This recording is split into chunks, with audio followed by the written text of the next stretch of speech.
Nó nè thọp tại mơ cặp cô chùm riêng sầm đen rồi có rồi thắt thua mà hộp ấy thở gọt cha ngày nay ha cứ nhôm mỏng mơ mà hao straw chụp bay đong với tôi đang bật tới trăm pom phê phèn cứ cặp rồi cô chụp bay cha còn tại ba video mà nào thì cứ khơi như thở gọt cha cứ chụp bayแบบnày nè cha nghe mơ khang này mà đong cha nên nhôm nòng nôm nào đó này mọc phô chụp bay mà đongต่อแต่มơ khang nòng nòng ở này tha mình ấy cái kla mình con thẻ môi hay mình lan đọc ai nào ở này chi thì lên nghe ở này thọt lên chẳng anh nè cha khang này vẫn cứ chia là count bike hay còn mình chỉ ca tăng chụp bay ở này ở này mớiได้cha nâng cứ là ca tóc tan ui xa xa khăn mình tan mong ôi cha thọt mình ở chất cắn thọt mình thêm and on กันហើយអត់ហ៊ានកាន់យូរឯកាន់ដល់ផ្លេដាក់ចុះវិញចាសម្រាប់នេះវិញដូចជាគេហៅខ្មុក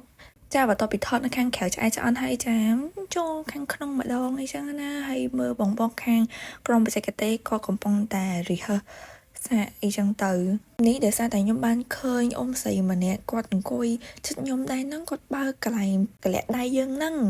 បើកមកអូគេមានកូនតុកកូនអីណាណៃនេះអូលយមែនតើនេះសម្រាប់ខ្ញុំលយហ្មងណាឥឡូវនេះគឺដល់ពេលប្រឡងហើយគាត់គឺជាបេក្ខជនទី1ទាំងអស់គ្នាមកស្ដាប់សំនៀងគាត់ជាមួយខ្ញុំតិចទៅ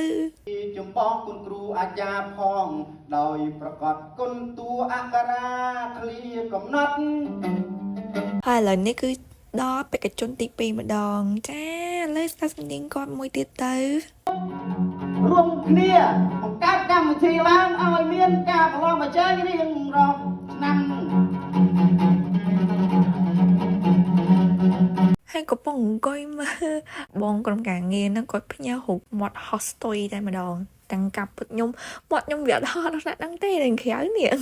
និយាយពីថានៅមិនស្ងៀមអង្គុយនៅមុខនឹងមកអស់ចិត្តចោះឡើងមកដល់ខាងក្រោយអីណាមួយបងខាងបច្ចេកទេសទៀតនេះនិយាយទៅមកនេះខាមិនមែនធំតែបានមើលបងគាត់ប្រឡងចបៃជាមួយគ្នាទេគឺក៏មានទស្សនីយភាពអីផ្សេងសម្រាប់កំដរភ្នែកដែរចាហើយខ្ញុំមានអារម្មណ៍ប្លែកមែនតែដោយសារតែ